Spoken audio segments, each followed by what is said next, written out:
예, 반갑습니다. 우리가 영상사고가 나서 두 번째 다시 찍고 있습니다.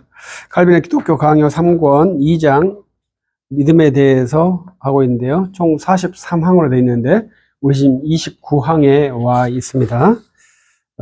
우리는 믿음에 대해서 정확하게 규정할 수 없다, 뭐 이런 훈련을 하고 있습니다. 그래서 정확하게 규정하는 훈련들을 우리는 꾸준히 해 가고 있다. 이러한 것이 학문화 과정이고 믿음이 우리의 몸으로 체득화되는 그러한 과정에 있는데요. 이것을 정확하게 표현하는 사람은 그렇게 많지 않다. 이렇게 표현하려고 하다가 소출하는 거 아니냐, 이렇게 볼 수 있습니다. 그래도 우리들은 끊임없이 그 과정을 하려고 노력하는 그런 학생이죠. 그래서 이제 옛날에 우리들이 죽을 때 명정에 쓰는 것이 학생이라는 말을 쓰는데, 그때 이제 벼슬하지 못하고 평범하게 죽은 사람을 학생이라고 합니다. 그래서 학생으로 죽는구나, 이렇게 생각했는데, 저는 그 학생이라는 말이 상당히 좋더라고요. 마지막까지 공부하다가 죽은 인생이 가장 복된 인생이 아닐까. 내가 뭐 대통령이나 뭐 장관이나 뭐 이러한 표호를 갖고 죽는 것도 좋겠지만, 학생으로 죽는 것도 상당히 의미 있다, 이렇게 생각을 합니다. 그래서 그것은 우리 믿음의 연구자들 중에서 다 이루었다 하고 죽은 연구자가 지금까지는 존재하지 않죠. 그래서 모두가 다 학생으로 죽었습니다. 그래서 저도 학생으로 죽는 것이 두렵지는 않아요. 끊임없이 우리 후대들도 끊임없이 연구하고 몸부림하다가 주님께 가는 그러한 즐거움, 믿음의 확신, 그런 것이 있다면 굉장히 좋겠죠. 그래서 칼빈도 믿음에 대해서 끊임없이 연단하는 하나의 과정으로서 우리에게 준 선물을 풀어보면서, 또 나는 또 믿음을 어떻게 생각해야 되고 어떻게 표현해야 되는가, 이러한 훈련들을 하고 있습니다. 이것을 이제 한 챕터로 이렇게 에센스를 뽑는다, 이런 것이 쉽지는 않죠. 그래서 우리들은 좀 더 확장시켜서 한 섹션을 하나씩 해서 43 섹션으로 유지를 한번 하더라도 설명이 다 안 되는 그러한 어려운 면이 있습니다. 그렇게 단순하지 않다, 이렇게 생각해 주시면 좋겠습니다. 29항은 믿음의 기초. 우리가 칠판에서 한번 천을 한번 대봤는데요. 그래서 판선을 하지 못하기 때문에 믿음의 기초, Foundation of Faith라고 하는 것입니다. 그래서 앞에서는 믿음의 스코프, 믿음의 목표에 대해서, 믿음의 기초에 대해서 두 가지를 함께 지금 28항에서는 스코프, 그 다음에 29항에서는 기초, 이렇게 제시를 해주고 있습니다. 그래서 28항에서는 지복을 바라본다. 여기에서는 하나님의 자비를 바라본다. 이러한 것이 연결점이라고 볼 수 있겠습니다. 그리고 여기에서 저가 이제 다른 번역자 약간 다르게 제시한 것이 합당한 믿음이라는 번역입니다. 이제 영어에는 이제 그렇게 번역이 돼 있어요. properly, faith properly. 이것을 저는 합당한 믿음이라고, 믿음을 합당하게 의존한다. 믿음으로 합당하게 의존한다. 이것을 합당한 믿음, 이렇게 번역을 한번 해보았습니다. 그래서 합당한 믿음이 뭐냐, 적합한 믿음, 바른 믿음이 뭐냐, 이렇게 한번 말을 만들어 보았습니다. 그것은 하나님의 모든 것을 수용하는 것이 믿음이다. 칼빈은 그렇게 정의를 하고 있어요.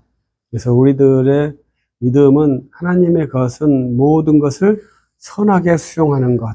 이것이 믿음의 아주 중요한 요소 중에 하나입니다. 그래서 거기에서는 달콤함과 역경이 있죠. 그래서 하나님께서 긍정적 명령과 부정적 명령, 행동 명령과 금지 명령이 있죠.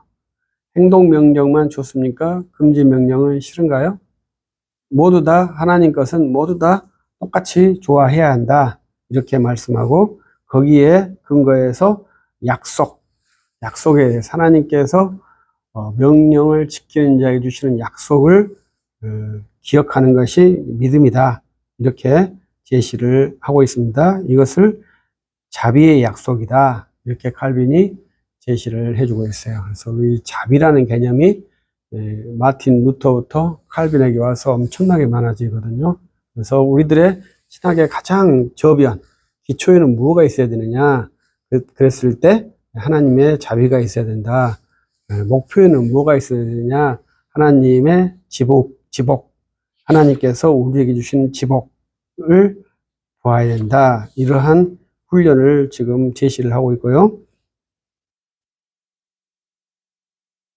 그래서 이런 것에서 이제 믿음의 강화를 준다. 이것이 이제 기초에서 받는 우리들의 훈련의 모습이라고 볼 수 있습니다.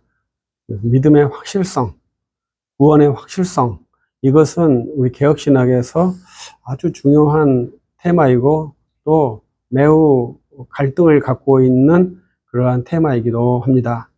저는 이신칭의 교리와 구원의 확실성 교리가 커플링이라고 생각을 하거든요. 저는 이신칭의 교리는 믿음으로 구원 얻음 이렇게 문자적인 것이지만 그 뒤에 있는 것은 단번에 이룬 구원과 구원의 확실성, 이것이 지금 우리들에게 주는 신학의 변별점이라고 생각을 합니다. 우리는 툴립 5가지 항목이라고 하지만 이것을 2가지로 말하면 단번에 이룬 구원 그리고 구원의 확실성, 이 2가지를 지킨다면 우리들이 이신칭의 교리를 잘 유지할 수 있지 않을까 이렇게 생각을 해봅니다. 그리고 여기서 이제 로마서 10장 말씀, 믿음의 말씀으로 한다. 복음의 유언 또는 믿음의 말씀으로 한다. 이게 상당히 재밌는 지적입니다. 그래서 그 로마서 8장 윗절에 보면 율법으로 말미암은 의도 아니요. 그 다음 섹션에는 믿음으로 말미암은 의도 아니요. 그리고 로마서 10장 8절에서는 믿음의 말씀으로 이렇게 말합니다. 그래서 칼빈이 제시를 하고 있거든요. 믿음의 말씀. 이 믿음의 말씀을 누가 하는 것입니까? 보면 값없이 주신 사신으로 값없이 주신 사신, 주의 종이 이 믿음의 말씀으로 믿음을 강화시키는 것이 지금 칼빈이 믿음에 대해서 훈련을 시키는 것입니다. 그래서 믿음이 강건해지고 믿음이 확실히 있는 것은 곧 믿음의 말씀에 대한 붙듦이 필요한 것이죠. 그래서 루터와 칼빈의 공통점은 복음 선포에 대해서 굉장히 강조했다는 것입니다. 여러 가지 차이점들이 있더라고요. 제가 그저께 블로그에 쓴 것은 루터의 소명이해와 칼빈파의 소명이해가 차이가 있다. 그래서 루터파의 소명이해를 잘못 인용하면서 회심준비론이나 직업 소명설에 대한 하나님의 영광, 이러한 것이 나타났다. 이러한 분석을 한번 했거든요. 그런데 이러한 여러 가지 차이점이 있죠. 성찬에 대한 이해도 차이가 있고, 두 왕국에 대한 이해에도 차이가 있고, 여러 가지의 차이가 있는데, 공통점은 선포된 복음을 강조하는 것입니다. 그 선포된 복음에서 루터는 십자가를 지는 것을, 십자가 신학으로 귀결시킬 것을 촉구를 했고요. 칼빈은 그러한 선명한 목표점보다는 성경을 끊임없이 탐구하고 거기에서 무엇인가를 도출시키기를 원하는 그러한 것이지 않을까 저는 그렇게 생각을 해요. 루터는 십자가 신앙만이 신학이다. 이러한 아주 절대적인 가치를 선언을 해 주었죠. 그런데 이제 루터 후기에 십자가 신학을 루터파들이 연구는 했지만 삶이나 신학책에 반영하지는 않았다고 저는 생각을 합니다. 칼빈은 이제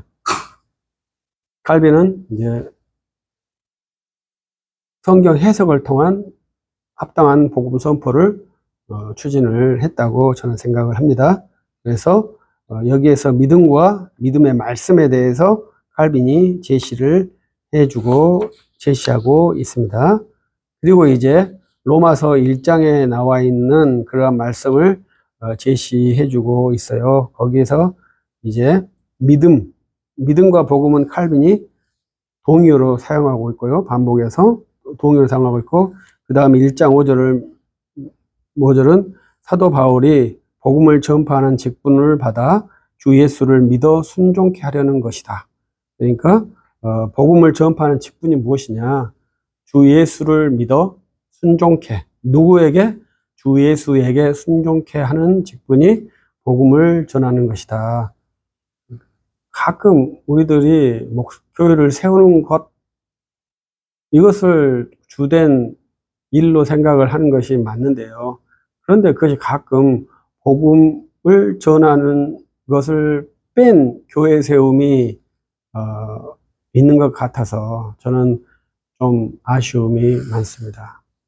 교회를 세운다고 했을 때는 그 전제가 반드시 복음을 선포해서 주 예수를 믿고 주 예수께 순종하고자 하는 사람들이 모여 주님의 영광을 증진하는 곳이 곧 교회인데, 그냥 교회라는 건물, 교회라는 가시적 표지, 이러한 것에 우리가 좀 더 치중하고 있지 않는가. 그런데 이제 복음을 전도하는 직분이라고 하면은 오직 예수뿐이거든요. 예수의 이름만 증거하는 것이거든요. 그래서 그 예수의 이름이 들어가서 사람들이 모여지고 약속된 날에 주님께 예배하기를 사모하면 거기가 교회가 되는 것이거든요. 이러한 순서가 바뀌어지면 상당히 부당한 가치가 형성될 것입니다. 그래서 복음을 전파하는 직분은 주 예수를 믿어 주 예수께 순종하게 하려는 일을 하는 것이죠. 주 예수님께 순종케 하는 백성을 구성하는 것이 복음을 전도하는 것의 목표가 되겠습니다. 그래서 이 복음이 무엇이냐? 구원을 주시는 하나님의 능력이다. 복음에는 그 하나님의 의가 나타나서 믿음으로 믿음에 이르게 한다. 그래서 신학표가 믿음에서 믿음으로라는 것이 제 신학의 표를 삼았습니다. 2017년 믿음과 행함 관계의 문제, 우리가 삶의 문제, 끊임없이 토론을 하고 있고 제언을 하고 있고 매력적으로 우리에게 다가오는데요. 성경에서는 믿음에서 믿음으로 이르게 하는 것이 복음의 능력이라고 말씀을 하고 있습니다. 그래서 저는 믿음과 행함의 문제가 아니라 믿음에서 믿음으로 문제다. 이렇게 제언을 하고, 우리가 바른 신학을 하려면 믿음에서 믿음으로 이르는 그러한 경건 훈련을 해야 한다. 이렇게 제언을 드리고 싶어요. 그것이 성경의 가르침이죠. 성경에서 믿고 바르게 살아야 한다. 틀린 말입니까? 맞는 말이죠. 그러나 성경에서는 그런 것을 생활으로 하지 않고 모두 다 믿음, 지식, 절제, 경건 이렇게 표현을 하는 거예요. 그것을 가볍게 생활이라고 표현하는 것은 핀트가 약간 달라서 아주 다른 방향으로 갈 것입니다. 생활을 강조했던 경건주의나 청교도주의는 결국은 일종의 폼을 형성하지 못했어요. 폼을 형성하지 못하니까 어떡합니까? 폼 있는 장소에 들어가서 거기에서 자리를 잡고 있는 것이죠. 그래서 그 사람들이 이렇게 함께하는 그러한 특이한 방식이죠. 경건주의도 폼이 없어요. 그러니까 루터주의 안에 들어가 있잖아요. 청교도주의도 폼이 없어요. 그러니까 영국 국교에 들어가 있든지 침례교라는 폼에 들어가든지 감리교라는 폼에 들어가든지 장로교라는 폼에 들어오든지 그런 식으로 존재를 하고 있고, 미국에 있는 청교도주의 회중파는 일부가 유니테리안으로 경도되는 그러한 모습을 갖고 있죠. 그래서 믿음에서 믿음으로 가는 훈련을 칼빈이 로마서를 통해서 제시하고 있고요. 그 다음에 믿음의 직분은 화목하게 하는 직분이다, 이렇게 말하고 있습니다. 그래서 우리 믿음의 직분은 화목하게 하는 직분, 될 수 있는 대로 화목을 하려고 노력을 해야 하죠. 그리고 믿음은 값없이 주시는 약속입니다. 그리고 우리가 앞에서 말한 목표는 28항에 있다 했죠. 하나님의 지복한 상태를 바라보고 하나님의 선하신 상태를 바라보고, 이러한 것이 믿음의 목표, 믿음의 기초는 하나님의 자비, 이렇게 제시를 하고 있고, 마지막에서는 그래서 하나님은 인자하시고 자비로우시고 선하시고 온유하시고 긍휼이 풍성하신 하나님이시다 라고 묘사하고 있습니다. 기독교 강요 3권 2장 29항 믿음의 기초에 대해서 제시한 칼빈에 대해서 살펴보았습니다. 여기까지 하겠습니다. 감사합니다.